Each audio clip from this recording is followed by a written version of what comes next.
Thank you for coming. I know you don't love being in Port Charles, but it means so much to have you here. Of course I came. I'm always going to be there for you when you need me. How you doing? Honestly. I'm completely drained. I feel like I just fought a war alone. Well, if it's any comfort, you won. I don't think there's any victors today. My relationship with Kristina is in pieces, and looks like Mom's taking her side. I'm honestly sick to my stomach about it. Hey, I'm proud of you, okay? You stood up for yourself and you stood up for your child. Not everybody would have that kind of strength, especially when you're being pressured to kind of go along and play nice. Yeah.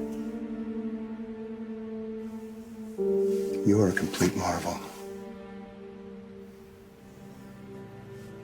Kristina and Alexis had a custody affidavit all drawn up and ready to file.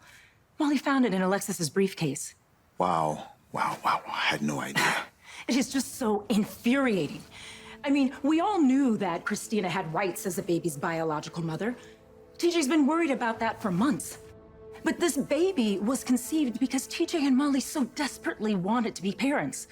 Kristina would have never even thought about having a baby if it wasn't for them. That part. And so for Kristina to go back on her word and betray her sister and TJ by deciding to keep the baby, it's unforgivable.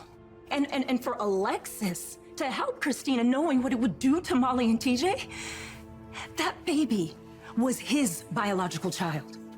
And what should have been the happiest moments of Molly and TJ's lives would have quickly devolved into a custody battle. I promise you, if that precious little baby had survived, Kristina and Alexis would have been in for the fight of their life if they thought they were going to take my grandchild away from me. How do your stitches feel? Do you need another pain pill? Who cares about my stitches? My baby is dead and my sister is blaming me. Your sister is in pain too, and she's lashing out. And as cliche as it sounds, sometimes the people we love the most are the most capable of hurting us. None of that excuses Molly's behavior. I think this is an opportune time to remind you that you are named after my sister, Kristina, who I loved very much, and we didn't always get along, but I loved her fiercely, and I was devastated at her death. And I miss her, and I would give just about anything to be able to talk to her again.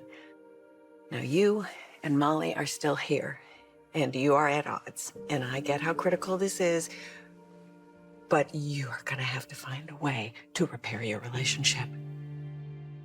Molly is blaming me for my baby's death.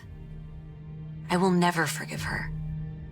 The funny thing is, I know how this is all gonna end. Mom and Sam will plead Kristina's case to me. They'll say she's emotional and fragile right now. And they'll say, we're sisters, Davis girls. That should always come first. I mean, they'll probably encourage me to suck it up, be the bigger person, apologize to Kristina, say all the right things that will make her feel better. And who knows? Maybe they'll catch me in a weak moment and I'll even do it. But you don't want to. No, I will never forgive Kristina. Every time I visit my daughter's grave or walk past the room that should have been her nursery, I will know that it's Kristina's fault that my baby is dead. I know